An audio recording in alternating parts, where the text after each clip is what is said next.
All right. Good morning. Good morning. Hi, Maggie. Hi, you guys. We're so lucky today to have a amazing and spectacular play therapy expert as one of our guests. We have Mhm. Dr. Regine Chung. She is a assistant professor at University of Houston. I'm sorry, University Texas State. My apologies. I made that mistake before. Texas State.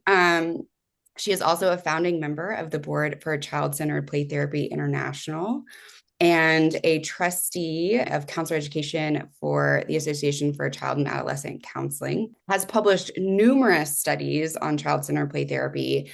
And I think one of the most exciting studies that we've seen so far, and really what we hope to talk about today, is a longitudinal study of child-centered play therapy with children who were diagnosed with ASD or autism develop. Wait, ASD. Autism spectrum disorder. Thank you. Whew. All right.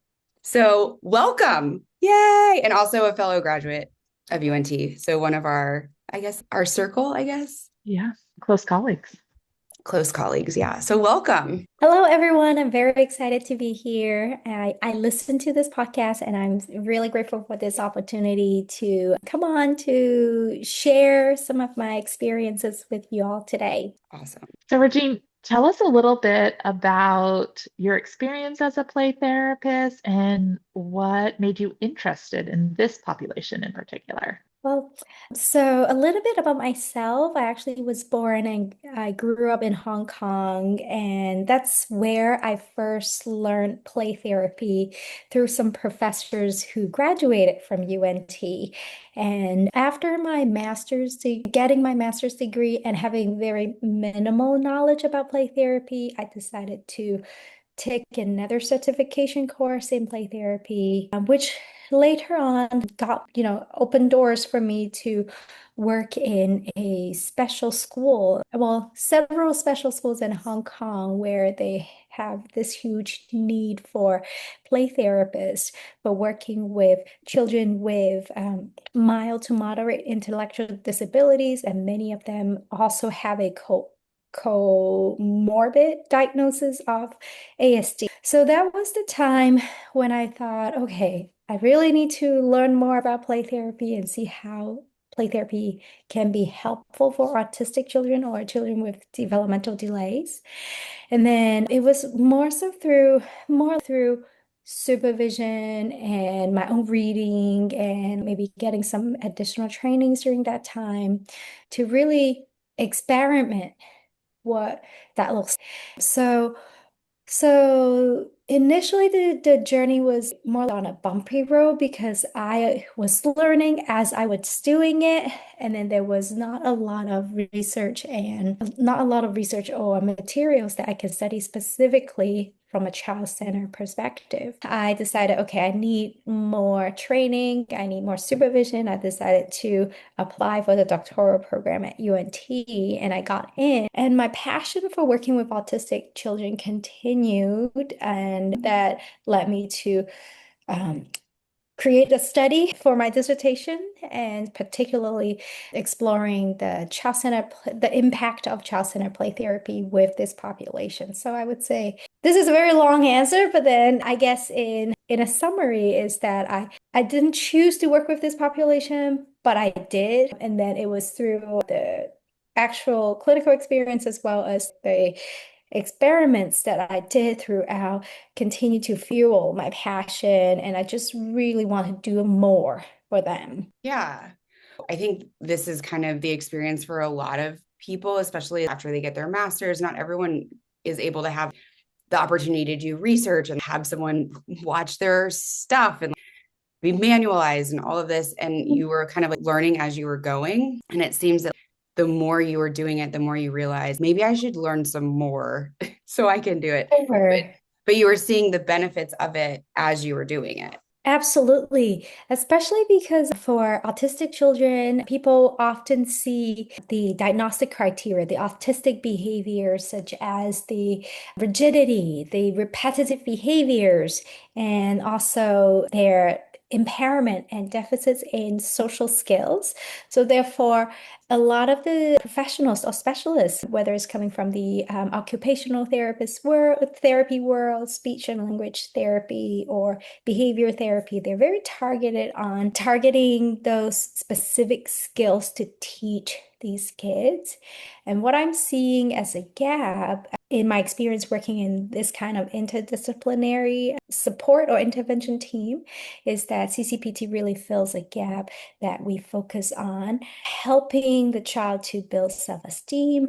We're addressing social and emotional concerns that are not limited to the ASD or the diagnostic criteria, but we're really addressing the mental health aspect of what is it to be on the spectrum. And also in my years of study and research, I'm also really, reminding myself to move from this more medical school conceptualizing this disorder into recognizing neurodiversity, as well as doing advocacy in helping parents, teachers, and autistic individuals to embrace and this identity, and also to recognize that the impairment being on the spectrum is not only on the individual levels, but also to recognize how it is a struggle for being autistic, especially living in a world that's built for the neurotypical, built by and built for neurotypical populations. Yeah, when it seems so many things are trying to, I don't know if this might be too strong of a word, but change the individual to meet the system. And CCBT is trying to uphold and honor the individual, not trying to change them, or it's just how, recognizing their innate capacities. And I don't know, I guess that's how I kind of interpret it, but I'm not sure if that's kind of how you do as well. Oh, absolutely.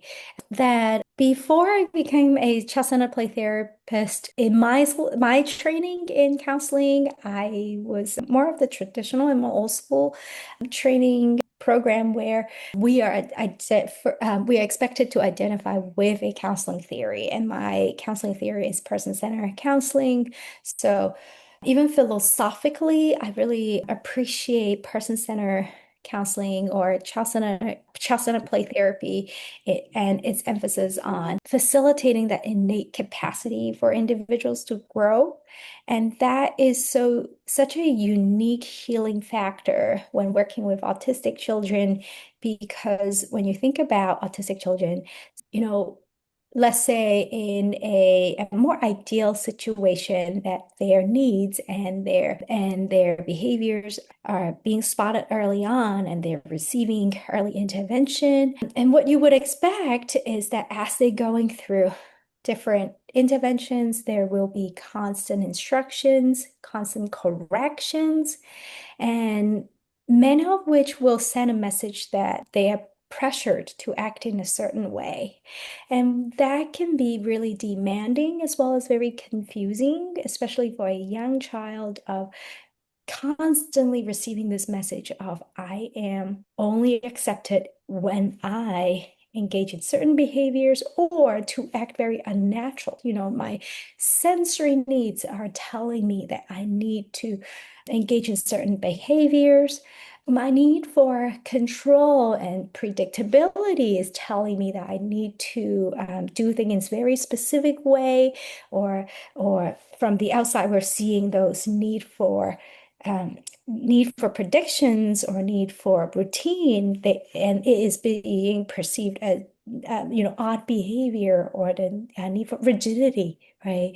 So the mismatch between how the young child is being seen as well as how the child is perceiving or experiencing themselves create that discrepancy, can lead to vulnerabilities, anxiety, this low self-worth, and power struggles between the child and the world or adults, right? So these are things that from a mental health perspective, and specifically from a person-centered or child-centered perspective, that I really find it really helpful to use this conceptualization to understand what the goals in therapy can be, other than just focus on how do we correct the child or how do we change those behaviors that are atypical or not normal. Right. It made me really think about, the foundational belief within child-centered, which is, you are enough. And what I'm hearing is that they may get a lot of messages that they are not enough.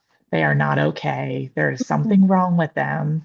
And I can imagine, I'm excited to hear more about what you found, but that idea of being in relationship with someone who is giving you a very different message that you are enough, you are valued, you are treasured just as you are. We don't, that you aren't requiring them to be any different, had to be such a disconfirming experience for them, right? To disconfirm this idea that there's something really wrong with them or put all this pressure. I can imagine just philosophically about how powerful and healing that message may be. And I know it's not the intentions of the other therapies to give that message, but if we are always correcting, if we are always putting a demand on the child, that could be how they're interpreting that message, because what their body is telling them they need, right, is being contradicted with what the world is telling what we need from them. And then in play therapy, in a relationship that is safe, that is confirming of who they are, right? My guess is that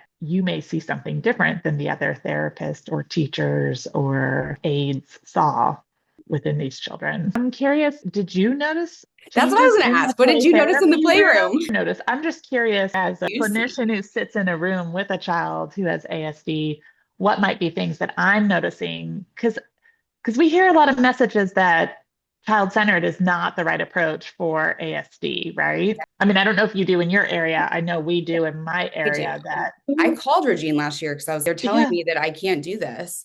yeah, and that they need maybe more ABA or more behavioral interventions, because that is the gold standard right now for AD or ASD. But my experience has been different. So I'm just curious what you noticed in the playroom for children at these same timeframes. Because my guess is maybe you were seeing shifts too, or maybe you didn't see shifts and the shifts happened outside of the playroom first. But as play therapists are doing this and may feel discouraged, or they're getting messages that their work is not good enough, what encouragement would you have for them?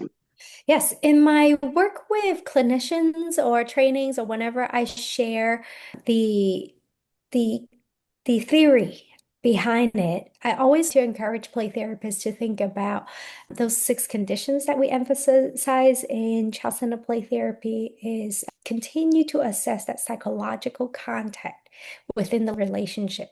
Even though when we look at the definition, it says, okay, as long as it's there, that you meet the requirement. But then with autistic children, what I have noticed is that deepening of the psychological contact, and as the child is receiving the therapist's core conditions, you see that the relationship is really deepening. Starting from the child seem to be not really concerning about what the play therapist has to say and just really immerse in their own play.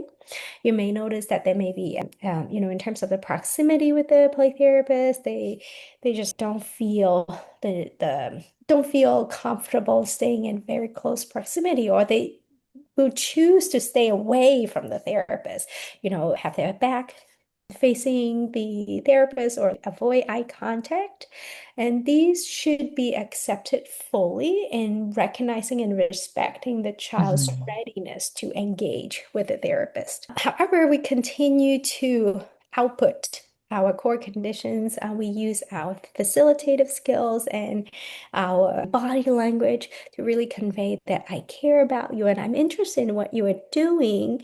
And what I've noticed with children who initially seem to be building this, invisible barrier with me would be more willing to engage with me, even if it's just, looking back when they heard me said something that seems to fit with how they're experiencing, to later on moving to want me to follow what they're doing. I've had children inviting me to play with them, have reciprocal play that was not initiated by me, but by the child.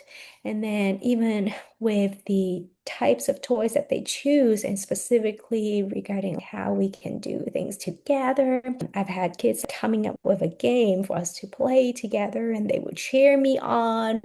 I've had a child wanting to take care of me, doing the doctor's kit, which is something that we see in other children too. In many children who comes to play therapy, they really use the toys to show their affection towards the therapist and that social need. And I would say it's a myth for people to think that autistic children are so into themselves that they do not have social need.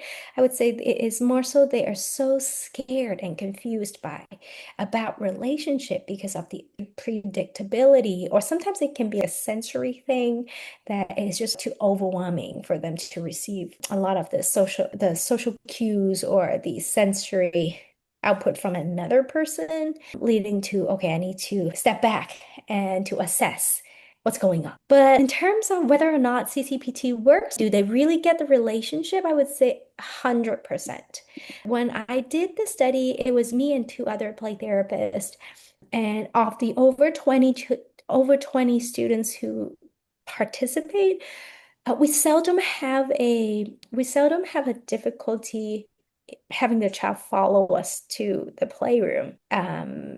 Except if maybe initially the first 1 or 2 sessions, they may be feeling very cautious about who are you, but many of them, majority, I would say, vast majority of the students who participated in the study is after the first session, they immediately recognizes the play therapist, and they're willing to go to this playroom again in their second session. So that speaks to the child really recognizing the difference when interacting with the play therapist as compared to other individuals or maybe other adults, and that there is this, what we call is the social validity of this intervention, is that the child actually enjoys coming to play therapy, and that they feel that this is a place that I want to be in. This is a relationship that I want to engage in. Yeah, Some. it's beautiful. Go ahead, Kristie. I was just gonna say I have a few supervisees right now who have a kiddo on their caseload that has ASD, and it's been such a joy to watch just the transformation of the relationship in the play space. And I think sometimes the play therapist, I don't want to say that they didn't realize it, but that the fruition of watching this child engage more and really show fondness for the therapist as well as their own capacity. Because one person I'm thinking of, they were told this kid is a runner, right? So they will try to escape the space as much as possible. And so we worked really hard to adapt the room. We did a lot of problem solving. What do we need to do to make this space feel more sensory healing than overwhelming? It has, it's in a school setting, so it's got lights, the fluorescent lights above it. It's noisy. It's all sorts of things. And so with the play therapist and I were just kind of problem solving things that maybe we could do. And it's fun to watch how much those changes made a big difference in the playroom. What? Oh, sorry. I was going to say that was kind of one of my questions, right? Is what adaptations might be important or useful? Something you said, and I know this is really concrete and something Kristie and I have talked about before, is if a child has their back to you or is not wanting to engage. I think in the book, it talks about how you want to move your chair so that you can see them. But this may be a time where it's maybe this child does not need me to see them right now, and they need to be practicing this alone, and how can I support them? And so I was kind of curious, what adaptations, if any, did you make to the room, or what kind of things were you thinking about? As I think that sometimes the book is very helpful, right? But if the relationship is most important, then sometimes we have to deviate in order to uphold that relationship. And so I was kind of curious about what, if that happened with you. Long-winded question. Okay, sure. Yes, absolutely. I love to answer that question and to share a little bit of what we went through as a research team to modify the playroom, the setup, as well as going back to your question about if we believe that CCPT, the healing factors within the relationship, what does that mean in the way that we interpret play? Specifically, play behaviors that come up that are more that can be more repetitive or more rigid, right? So We're now going to go back to what you have asked, Maggie, about the playroom adaptation, right? Yeah. So during the study, because the study was taking part in school, so the plays that we did, the child center play therapy sessions, were in these classrooms, some of which are a portable classroom where students come to those classroom for after school program, or sometimes they have some kind of, teachers may be using the classroom for work, etc. So within a larger classroom, we were able to section it and make a play corner. And I would say in terms of the size of the playroom, it's around maybe 100 to 115 square feet, where we have this play corner with the typical three categories of toys in CCPT.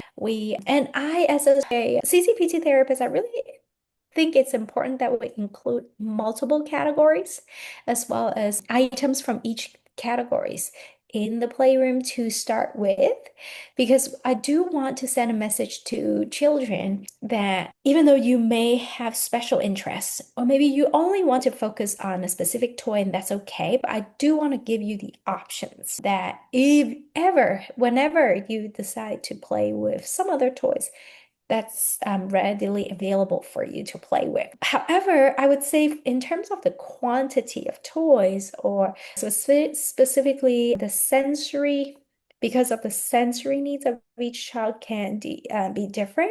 Adjusting the quantity of the toys as well as sometimes specific materials that are selected for the toys are something that were considered throughout the study. For example, I have some children who are really into sand.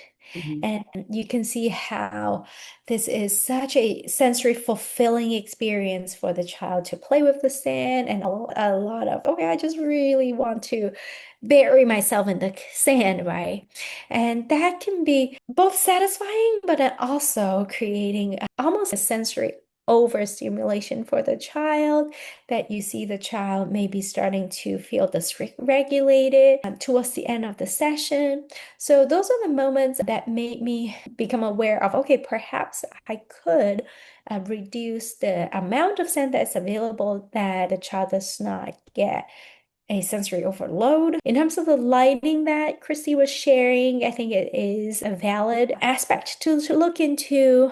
I have older kids who were very mindful of, okay, entering into the playroom and wanting to turn off the fluorescent light and only turn off the flashlight in the room.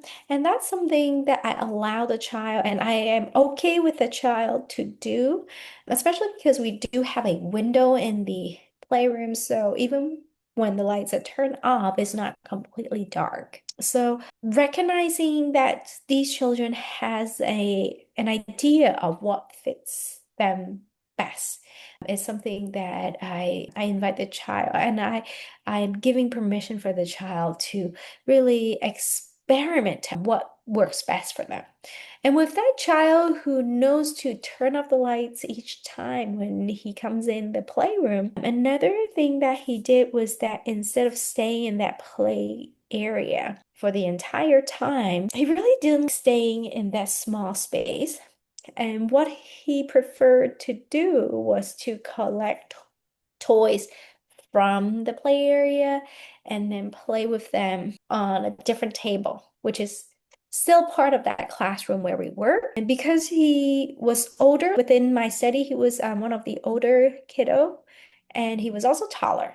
So I completely understand that for him to squish himself in the play area may not be the most comfortable way for him to play. So that was something that I will not set a limit on. Hey, in the play, during the playtime, you have to stay in this play corner, right? Yeah. So being very attuned to the child's need as well as being okay with the need for flexibility is something that I continue to explore. And then also with the idea of recognizing that children who autistic children who struggle with, the sensory processing issues, I'm really being mindful, especially because me being neurotypical, I can only learn more about what they need through observing what was going on in the therapy. So I tend to be very observant instead of having, okay, these set rules that needs to be applied to everybody. Of course, I have a consistent, overall idea of determining safety, determining physical boundaries, but then being mindful of the child's their receptivity in terms of sensory stimulus in the room is something that I remind myself to do. And that can mean that instead of setting that rigid limit of, okay, everybody has to stay in this box or stay in this space during the playtime. I find that allowing the child to pace around that classroom space sometimes can be really helpful, especially for the pacing. I feel is both self-regulating as well as allowing the child to decide what is the proximity that they feel most comfortable between themselves and with me. So these are the considerations. And then the last one is with the materials. I know some autistic children, to explore toys with their mouth, they will put things in their mouth. I would be very mindful of having and not having small pieces in the playroom, such as even with toy cars or animals. I want to make sure that, okay, these are really durable toys, no falling pieces. And then in terms of those sensory toys, like fidgeting toys, I try to find those that are multi-purpose. Let's say I've seen this in many playroom nowadays. For example, that sensory is the worm, and then it's also allow the child to fidget with it. Those type of toys, I feel it fits both the category of being an animal, or kind of the child can fidget with it, and at the same time, it can be an object to be used in a symbolic play if needed. So these are things that I consider to be helpful when building a playroom or building a play kit. How do I minimize the cost, but at the same time fulfilling the needs of the children, both on a sensory level as well as if they want to engage in symbolic play. So I'm not purchasing, okay, one box of sensory toy, one box of animals, one box of this and that. So I try to see if, these toys can be in multiple categories if possible. Yeah. When it seems just being really aware and cognizant of and I think that's one of the things, and I think you're part of that book, as was Kristie, on the multicultural playroom of how can these things serve multiple purposes for multiple children in different ways. And, some of the things that Kristie and I have talked about that I think that align with what you've talked about in the playroom of, okay, how is this going to be an overwhelming space? Does this feel too small? How can we be flexible if you're in private practice or if you're in a community agency? What flexibility do you have afforded to you? Do you need someone or Kristie and I talked about a tent where they can retreat if they need to, or how many paintings are on the wall and how many colors and how many, so Yeah. really trying to be aware, even what smells are present in the space. Oh, yeah, absolutely. Yeah. I had a question just as you were talking there, Regine. I was thinking about, I don't have a very big playroom. So you were talking about pacing or moving around, and I'm wondering if sometimes the fleeing out of the playroom could be because the space is not big enough. But then do you know what I mean? But then you're not in a private, secure place. There's other people around. Do you know what I mean? There's so many pieces to that question, but I'm just curious for you, have you found, because we all don't have a luxury of having a big playroom, right? How you may adapt based on the size of the space that you're using. Are there any kind of guidelines that you kind of go by when you're thinking about that for kids as they're in the space and wanting to meet their needs, but also being constricted by, just the environmental space that you're in? Yes, I've had kids refusing to go into the playroom because in one of the playrooms that I use for the study, I have darker curtains, and then these little kids, the younger ones, I think they were the one that who really was showing, I don't feel comfortable going in with a 4-year-old. And what I did was I removed the curtain and later on replaced with a lighter color. So that is a small change, but then it still doesn't answer your question because you asked about the space. Like, the physical space is too small. But I think anything that, sometimes we don't think of in our spaces, it doesn't, we chose what we put in our playroom for the Oh, most part, right? And so to us, it feels fine as neurotypical yeah. beings, but it may be a challenge for children who are on the spectrum or Mhm. others who have neurodiversity that we don't think of, and we just claim it to be part of their diagnosis when really we're not setting the environment up so every child can be successful. I wonder if it is possible to rearrange some of the furniture so that within the small space you can maximize the empty spaces. That I was also wondering about, with the number of toys, would it be helpful? It's not really a guideline, but then if let's say this is a small room, instead of stuffing the room with and every single item listed on the play therapy room toy list, right? Mhm. Could it be possible that maybe you reduce the number of toys and still keeping those categories, the three categories, so that it feels less crowded in Yeah. the space, pushing all of the furniture to against the walls of the playroom so that there is an empty space in the Mhm. middle.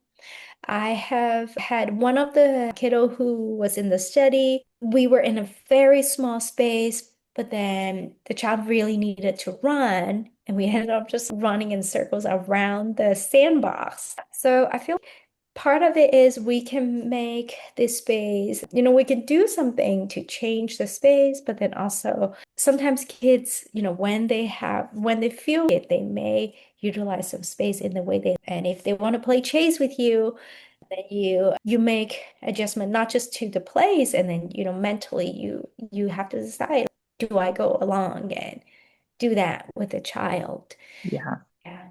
Not a specific guideline, but then I feel we need to be creative with what we have and be flexible. Yeah. No, I think that's really helpful advice. I was thinking we're kind of in a closet. So, that's the size space that Mhm. we're in a school setting. So the school gave us a closet size space. So you can only make the most out of a Mhm. closet that you can. But we're already following a lot of that. Mhm. Yeah. And I could talk to you about it personally, but I think there's some other things that inhibit our space that we may be able to make small adaptations to make it more friendly. Mhm. Yeah. Yeah. Yeah. Well, this was so helpful. I really appreciate you coming on. I think just for our listeners to see what you've noticed in the playroom, how you've seen it work, parents, I think is really beneficial. Well, I'm glad. I'm glad that you find it helpful. I feel I'm just going on and talking about all kinds of things, maybe not in the most organized way. That's pretty par for the course for this podcast. We get on a topic and then we get excited about it. Well, thank you so much. We're so lucky to have you. And so everybody, yeah, listen and read her studies, and we'll post those to our website, or not to our website, but in the newsletter. So if you want to get our newsletter, go ahead and subscribe and through our website. You can email us at info@playtherapyspace.com, or Kristie at playtherapyspace.com, Maggie at playtherapyspace.com. If you have any questions for Dr. Chung, you can reach out to us and we can facilitate that. And yeah, this was lovely. Dr. Chung will be speaking this summer at UNC Charlotte's Multicultural Play Therapy Conference. So if you want a more in-depth exploration into play therapy with children on the autism spectrum disorder, come check us out. So, well, thank you so much. Thank you for having me. Bye.